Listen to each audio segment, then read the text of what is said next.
우리 주님의 사랑과 평화가 여러분과 함께 하시기를 기원합니다. 올해 우리 교회의 표어가 예수 우리의 희망입니다. 여기서 우리라고 하는 개념은 우리 눈에 보이는 사람이 아니라 인류를 얘기합니다.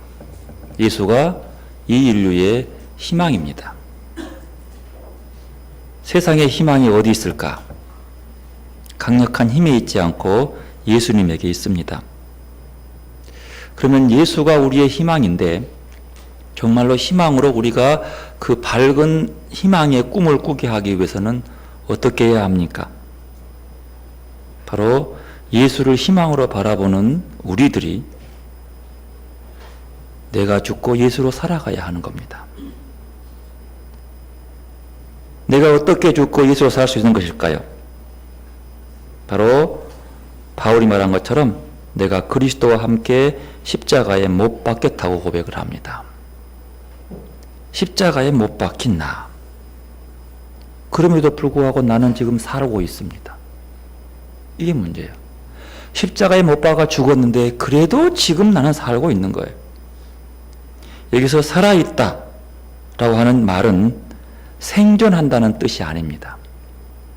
살아있다고 하는 것은 목적이 있는 활동을 한다는 뜻이에요.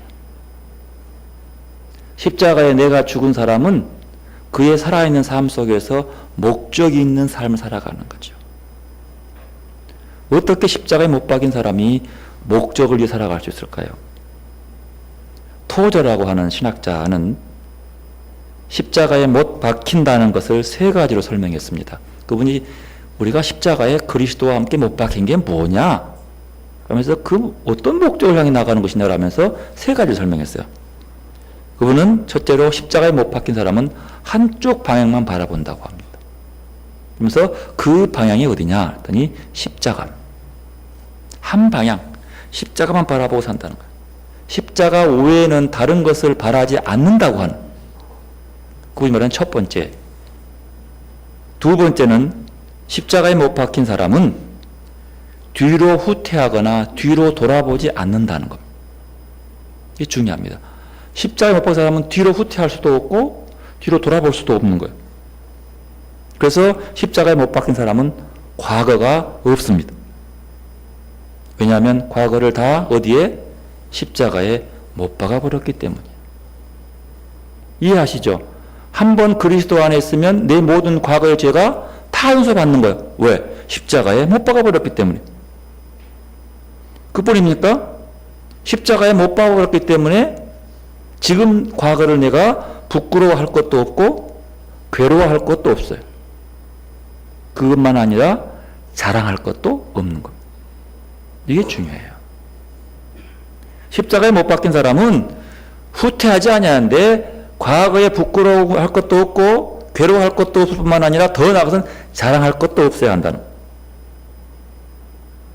십자가에 못 박힌 사람은 과거가 없기 때문에 내세울 것도 없고요. 위축될 것도 없다는 사실입니다. 세 번째로 십자가에 못 박힌 사람은 오직 십자가만 생각한다고 거론받습니다. 십자가 이상 앞으로 나아가지 않아.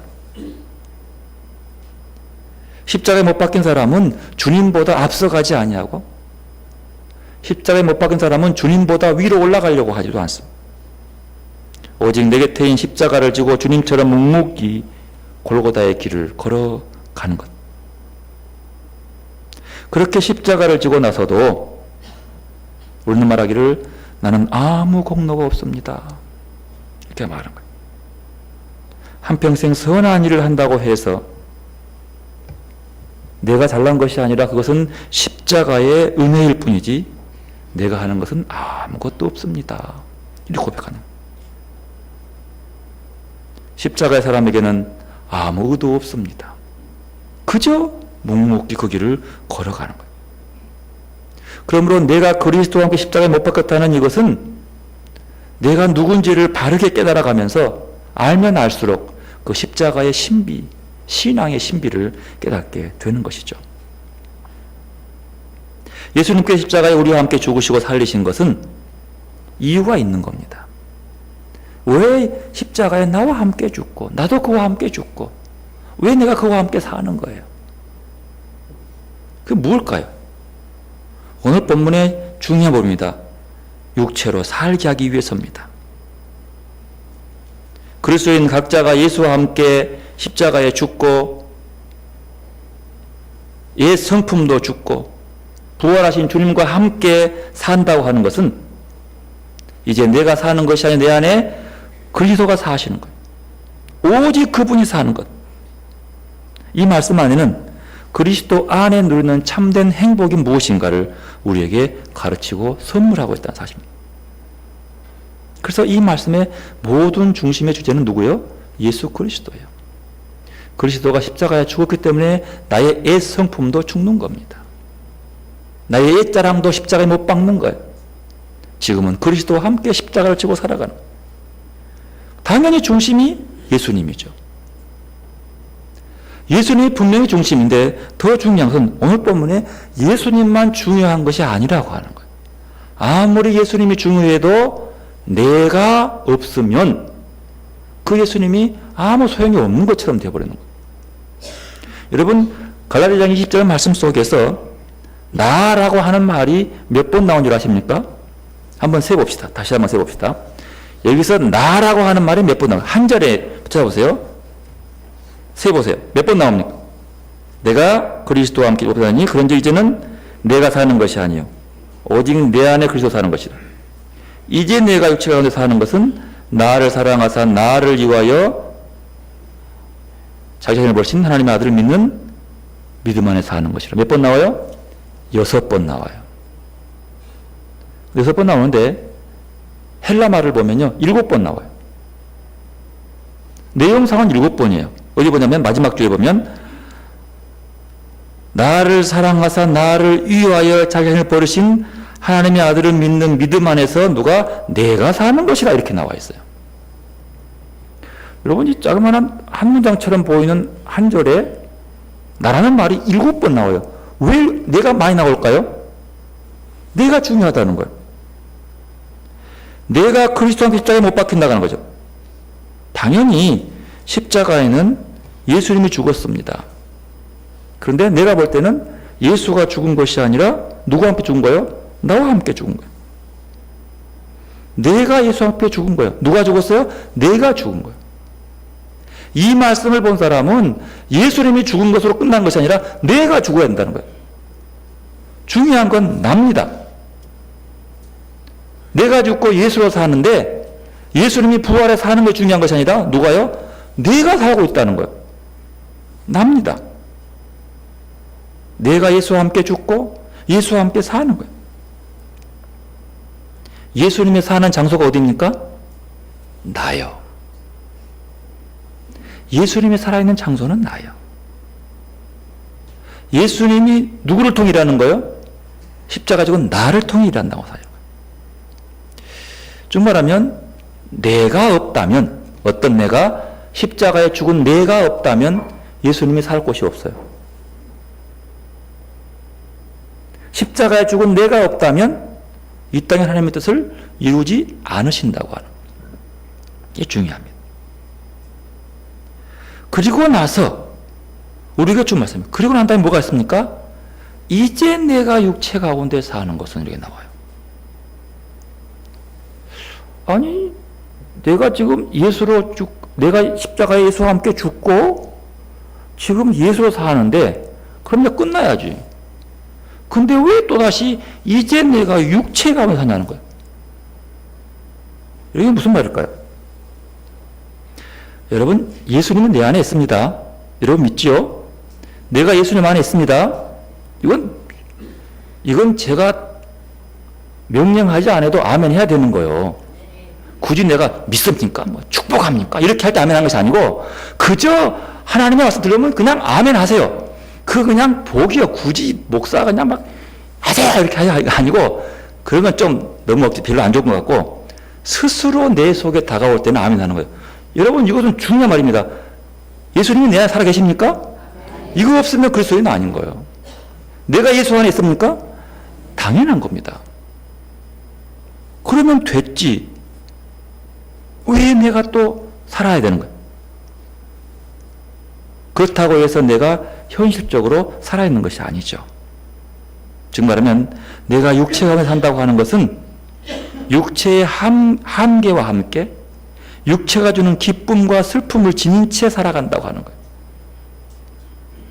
결코 예수님이 나의 삶을 살아주는 것이 아니라 내 안에 예수가 살아가 있음에도 불구하고 내가 육체 가운데 사는 거예요. 뭐가 더불어서 육체의 아픔과 육체의 슬픔과 육체의 한계를 가지고 살아간다고 하는 것입니다. 나를 사랑하사 나를 위하여 자기 자신을 버리신, 즉 예수님이 나를 사랑하고 나를 위해 목숨을 버리셨습니다. 근데 그 나는 막연한 나가 아니라 이 육체를 가진 나입니다. 추상적인 세상을 위해 죽은 것이 아니라 구체적으로 육체를 가진 나를 위해 죽으신다는 사람. 어떻게? 나를 사랑하셔서 말입니다. 여러분 오늘 본 보십시오. 누가 하나님의 아들을 믿습니까?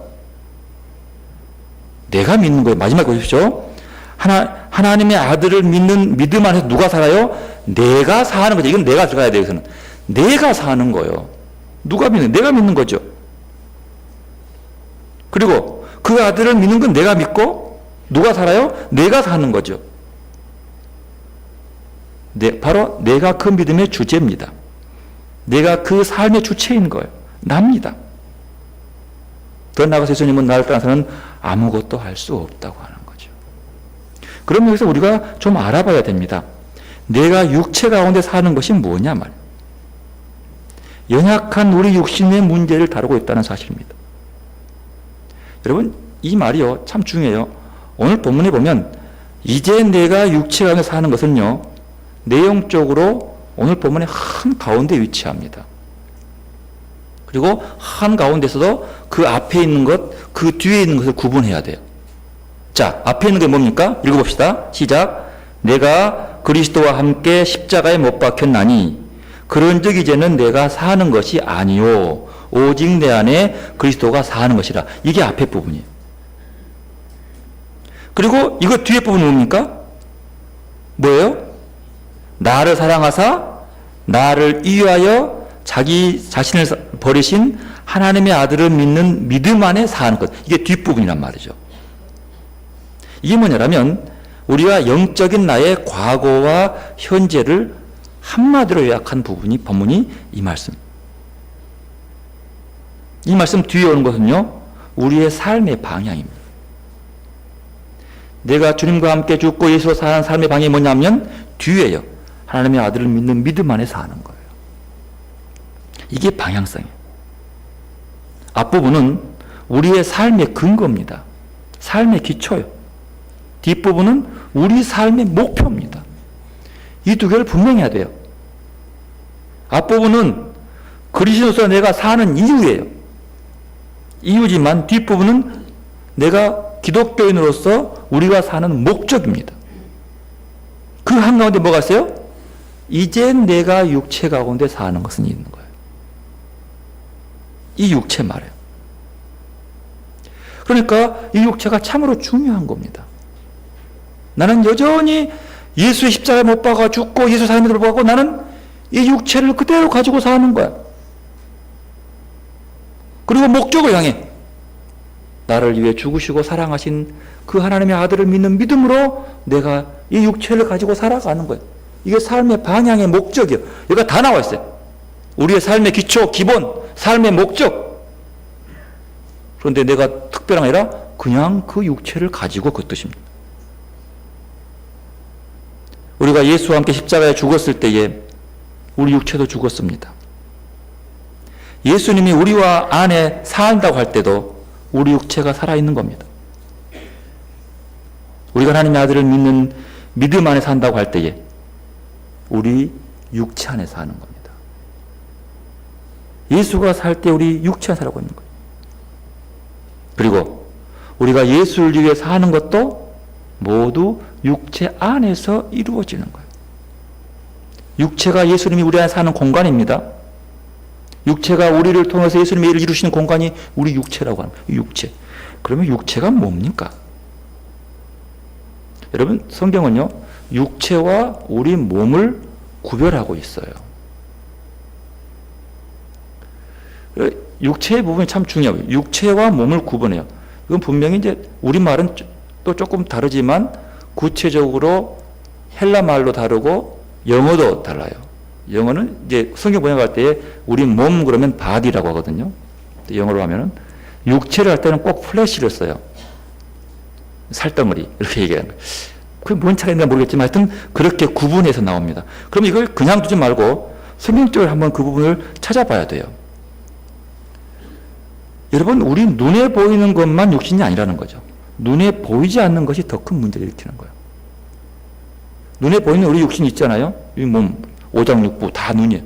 눈으로 보면 외형적인 손발 있는 거, 우리 속까지 내시경표가 다 보면은 이거 다 보이잖아요. 이것이 눈에 보이는 것들이에요. 근데 그것만 가지고 우리 몸이라 하지 않습니다. 우리 속에 눈에 보이지 않는 게 있어요. 그것을 헬라 말로 사르크라고 합니다. 영어로 그 말을 플래시로 번역을 했습니다.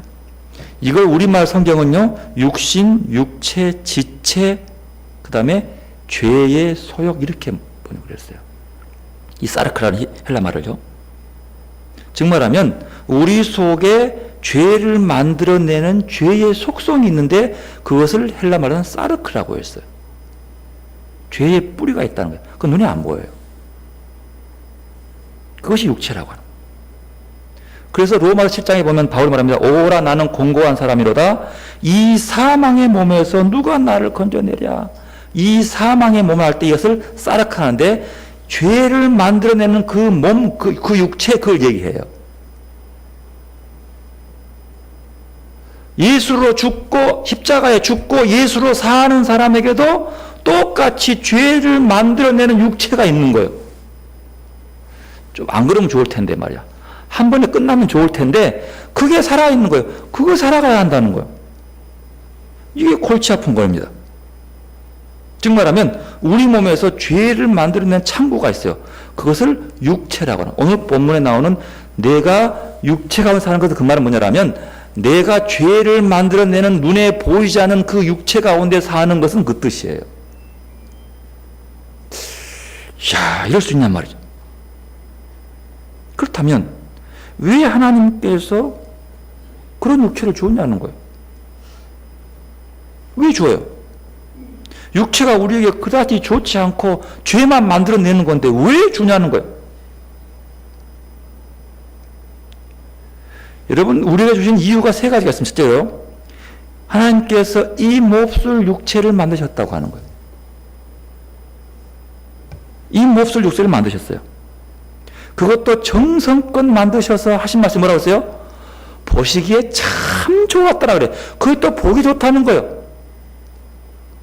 최소한 언제요? 하나님의 말씀 앞에 순종할 때에 보기에 좋았어요. 에덴에서 보기에 좋았을 때에 선악과를 따먹기 전에는 좋았어요. 그런데 하나님의 말씀을 듣고 있음에도 불구하고 그 말씀보다도 그 속에 들려오는 따먹어봐라 네가 따먹으면 하나님처럼 돼, 그 말 앞에 뚝 따먹고 나니까 이게 몹쓸 육체가 되는 거예요.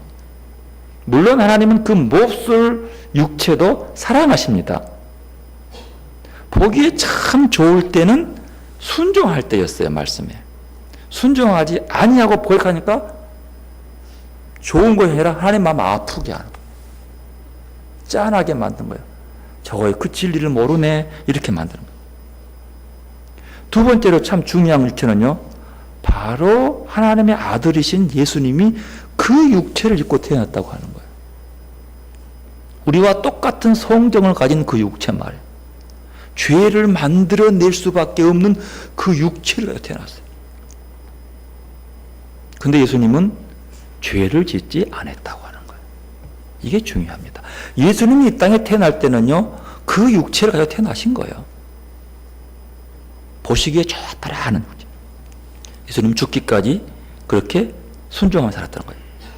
세 번째로 중요한 겁니다.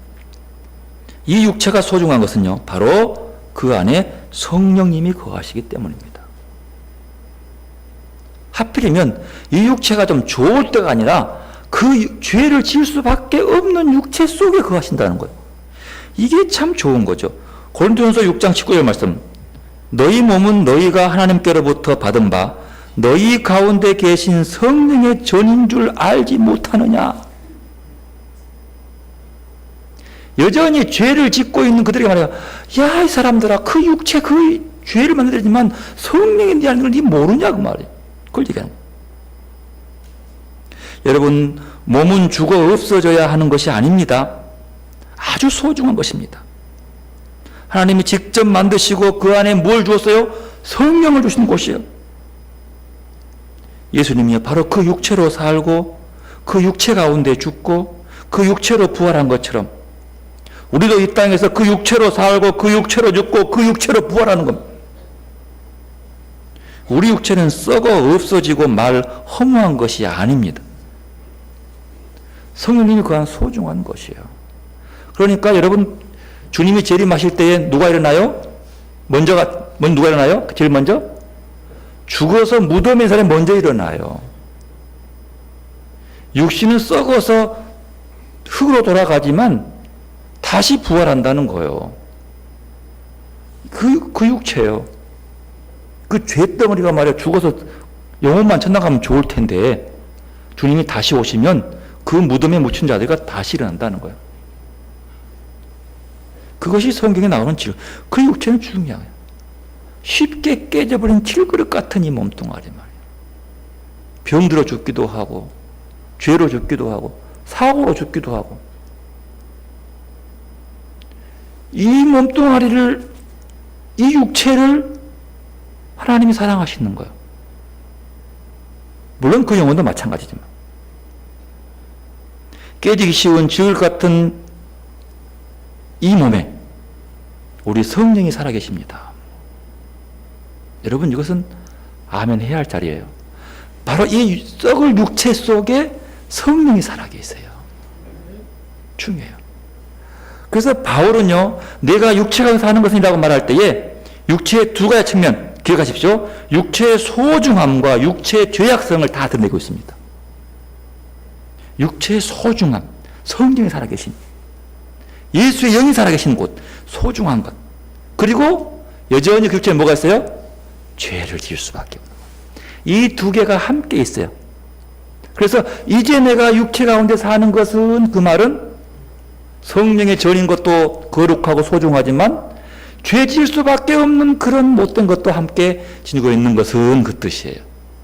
그래서 삶의 방향을 보고 살아가야 한다는 뜻이에요. 바로 여기서 나의 정체성이 나옵니다. 그러면 어떻게 해야지만이 내가 예수 살 수 있는가 말입니다. 그건요, 훈련을 통해서만 가능합니다. 훈련하지 아니하고는 내가 내 육체 가운데 성령으로 완전히 살아갈 수 없습니다. 나는 성령 충만을 바라고 소원하지만 이 육체는 어쩔 수 없는 죄악성 때문에 그 죄가 삐죽고 나오게 돼 있어요. 여러분, 예수님도 그 육체를 가져왔기 때문에 40일 금식하고 사탄의 시험을 받습니다. 그 시험은 그 육체 가운데서 나오는 죄의 창고를 통해서 그 죄를 지으라고 하는 거예요. 탐욕스럽게 떡을 만들어 먹으라 얘기하고 하잖아요. 그것은 건드는 거예요. 우리 속에 있는 두 가지, 성령의 법에 따라 살아가기보다는 두 가지 음성이 들려와요. 따먹지 말아라, 따먹지 말아라, 따먹어라, 따먹어라. 이 두 개가 다 같이 들려와. 그 속에서 내가 따먹지 않고 사는 것은 훈련을 통해서 따먹지 않고 순종하며 살아갈 수 있는 거예요. 하나님 보시기에 좋은 육체를 만드는 것은 나한테 있는 거예요. 그걸 얘기하는 훈련입니다. 그래서 무엇을 훈련하고 우리 속에서 나오는 죄가 뭐냐는 거예요. 어떤 죄예요, 여러분? 그래서 고려로부터 이 죄의 문제에 대해서 과연 뭐가 중요할까요? 서방교회는 죄를 대죄와 소죄를 구별합니다. 대죄는 뭐냐 그러면 큰 죄라는 것도 있지만 대죄는 큰 죄가 포함되지만 지속적으로 우리를 파괴하고 죄를 지을 수밖에 없도록 유혹하는 것을 돼지라고 하는 거예요. 대라고 하는 것은요, 끊임없이 질 수밖에 없는 것. 그래서 끊임없이 싸워야 하는 것들이에요. 그래야 성령이 살아갈 수 있는 거예요. 그것을 7가지로 봤어요. 동방정교회는 그 대죄를 8가지로 봅니다. 뭔지 아십니까? 잘 들으십시오. 그 죄는요, 7가지 보면 교만, 분노, 질투, 정욕, 탐식, 게으름, 그리고 영적은 나태함 포함돼요. 그리고 탐욕. 여기서 영적 나태함을 추가시켜서 동방정교회는 8가지요. 게으름 안에 영적인 나태함이 들어있어요. 이것이 대죄예요. 우리가 늘 질 수밖에 없는 것. 교만입니다. 교만은 내 안에 있는 죄 중에 가장 크고 본질적인 것이 교만입니다. 아담이 선악과를 따먹게 된 것은 교만 때문이에요. 휴브리스라고 하는 거예요. 교만은 하나님의 자리에 나를 올려놓으려고 하는 거예요. 이기심, 자기중심, 자기 생각이 나를 하나님 대신하게 만드는 것, 교만입니다. 내 안에 있는 죄 중에 가장 본질적이면서도 끝까지 따라붙고 끝까지 괴롭히는 것이 교만이에요. 이게 첫 번째 나옵니다. 두 번째, 분노입니다. 분노는 우리 안에 감추어져 있고 억눌려 온 것을 폭발하는 걸 분노라고 해요. 억눌림이 폭발해요. 언제라도요, 억눌려 있다가 형편만 되고 조건만 맞으면 팍 튀어나온 것이 뭐예요? 분노예요. 이것이 죄입니다. 대죄예요. 질투입니다. 질투는요, 교만으로 변장한 죄입니다. 인간이 교만하여 자기가 드러나지 않으면 참을 수가 없어요. 인간은 그럽니다. 내가 안 드러나면 못 참아요, 절대로. 그래서 질투하죠. 그리고 만약에 그 칭찬의 자리에 남이 자리하고 있으면 정말로 참지 못하고 드러내기 시작해요. 그 드러내는 게 뭐예요? 그게 질투야. 도저히 못 참는 거야. 인간이 원래 그래요. 칭찬의 자리에 남이 있으면 못 참아요. 칭찬, 여러분, 그래 대죄예요. 이게 얼마나 골치 아프겠어요, 이게. 정욕입니다. 정욕은요, 건강한 성적 욕구를 의미한 것이 아닙니다. 문제는 건강한 욕구가 통제할 수 없는 상태가 되어서 나와 다른 사람을 파괴하게 만들기 때문에 죄라고 합니다. 정욕은 사랑의 굶주림에 삼켜 피차 죽음으로 가게 하는 통로입니다. 함께 죽는 길이에요. 탐식입니다. 탐식은 음식을 좋아하고 많이 먹기만 하는 상태가 아닙니다. 그걸 많이 먹는 걸 탐식이라고 하는 게 아니에요. 탐식은 마치 음식을 마약이나 술처럼 먹는 거예요.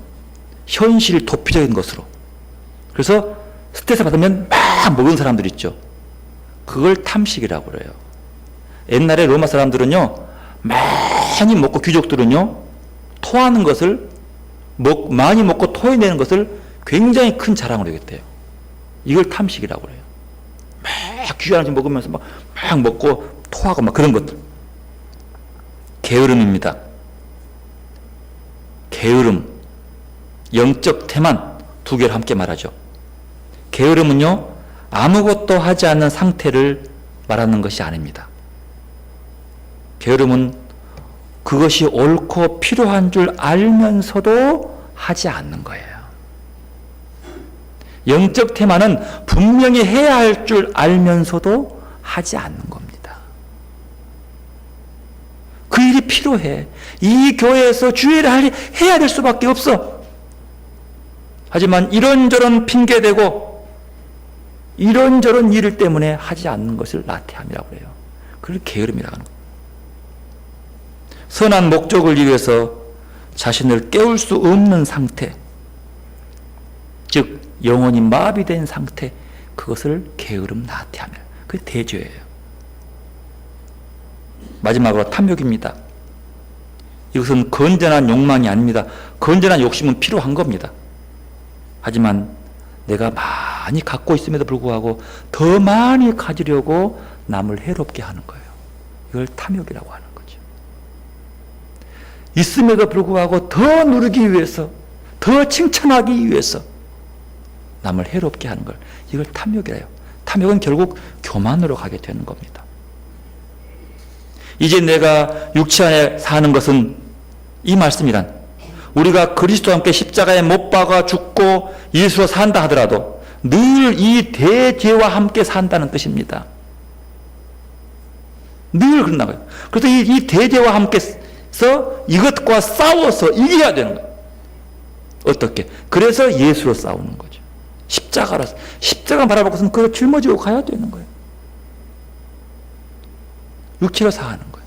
그래서 삶의 목표가 있어요. 그래서 내가 하나님의 아들을 믿는 믿음 안에 살아가고 하는 거예요.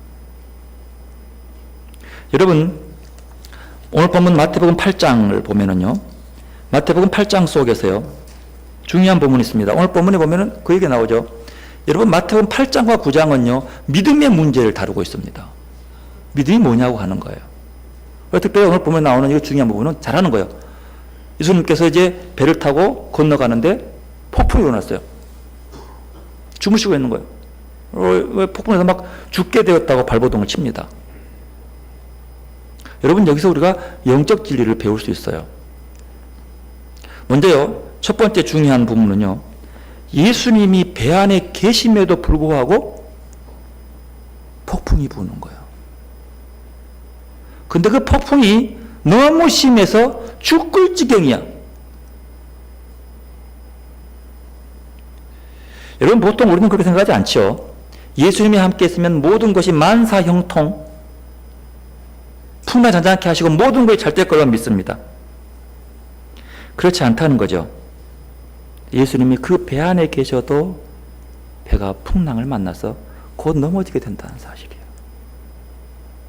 여러분, 예수 잘 믿어도요, 중한 병에 걸릴 수 있습니다.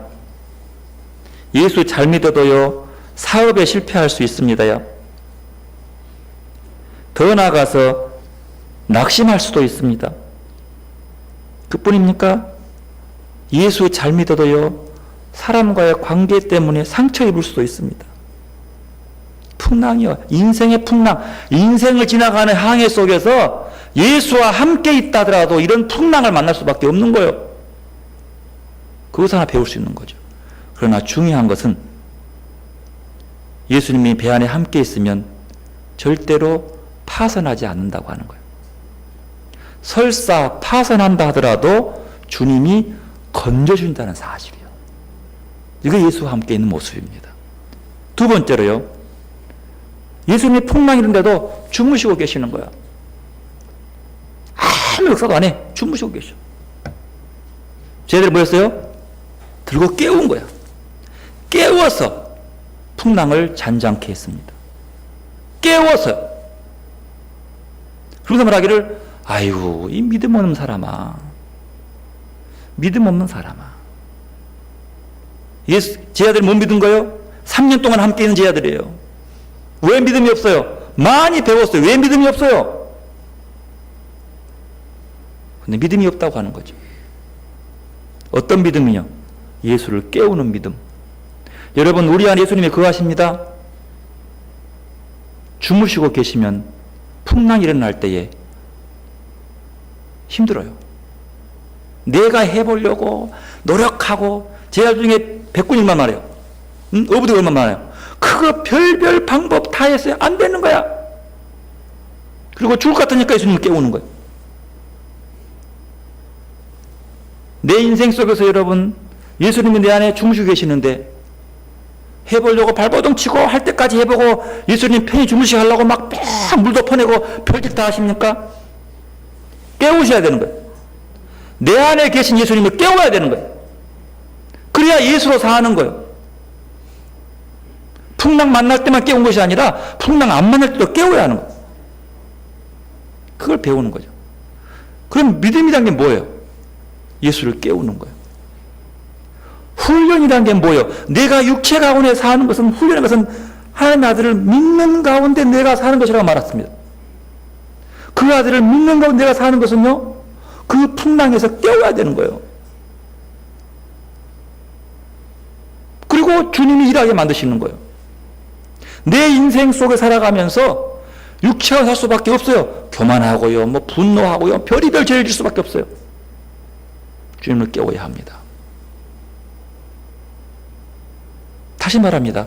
주님이 나와 함께 내가 예수로 살아도 인생의 풍랑을 만날 수 있어요. 안 만나면 좋으려면 만날 수밖에 없어. 그 인생이요. 그러나 주님이 함께 하시면 내가 설사 풍랑에 만나 넘어진다 할지라도 주님이 나를 건져주십니다. 그 믿음이 첫째로.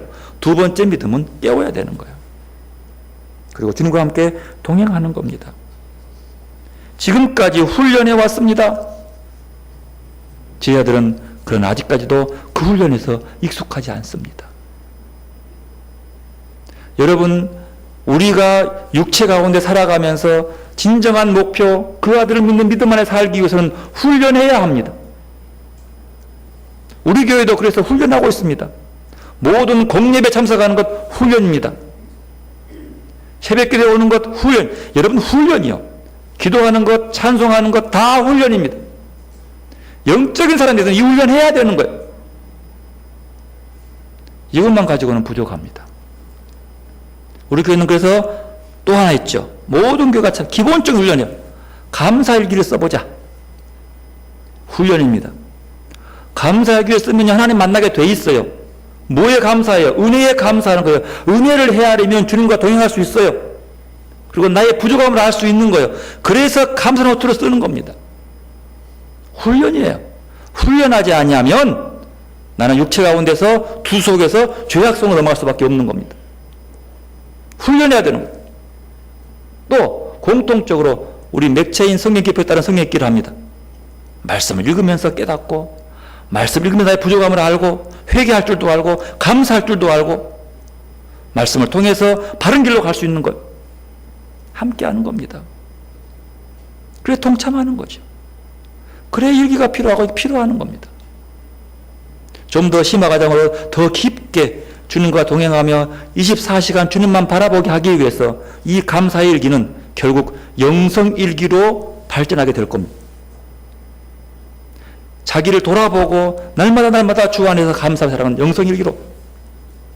그러기 위해서는 훈련이 필요합니다. 우리 교회는 더 깊은 심화 과정을 통해서 예수형 제자 훈련을 할 겁니다. 예수 영성 제자 훈련. 이제 주일 오후 예배를 마치면 주일 오후에 기본 과정을 하게 될 거예요. 여러분 동참하시기 바랍니다. 주님 바라보는 더 깊은 훈련입니다. 예수 영성 제자 훈련. 써먹기 위해서 훈련이 아니라 내가 바로 살게 하기 위해서입니다. 예수와 함께 이웃과 세상을 살리기 위한 훈련이에요. 얼마 과정이냐고요? 기본 과정이 1년입니다. 그런데요, 1년으로만 끝난 것이 아닙니다. 여러분, 우리가 영성 훈련은요, 죽을 때까지 하는 겁니다. 기한을 정할 수 없어요. 3년 기한 끝나면 끝난다고요? 아니요. 저를 봐도 안 됩니다. 제가 신학 공부도 많이 하고 오랜 기간 가방끈도 되게 길어. 신학생으로서. 근데도 2달 지나니까는 안 되는 거야. 영성대학을 다녔어요. 다닐 때는 그렇게 새롭고 좋아요. 그러나 방학하는 기간 함께 나가서 내가 슈퍼비전, 내가 영성 지도자로서 가르치는데 내가 알아 가르친 게 아니에요. 하루하루 깨달아가는 걸 함께 나누는 거예요. 근데요, 나도 지도를 받지 않으면 2주 만에 바닥나 버리더라. 그 갈급함. 끝날, 아, 그렇구나. 나도 한 주일에 한 번은 찾아가서 나도 지도를 받아야 되는 거예요. 나도 훈련 따서 지도받고 바른 길로 가게 하지 않으면 안 되더라고요. 안 돼. 제 느낌이. 아, 이렇구나. 가장 교만한 목사가 이만하면 됐지라고 한답니다. 이만하면 되다니요. 택도 없는 소리. 적용은 보니까 이렇구나.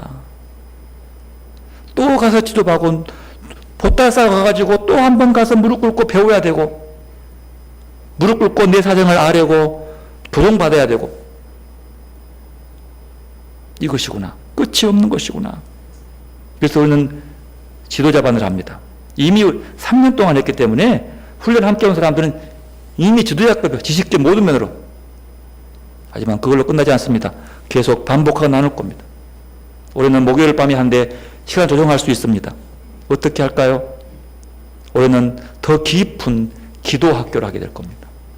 기도는 깊이 주님 만나는 과정을 함께 실습하고 공부하는 과정으로 엮어갈 거예요.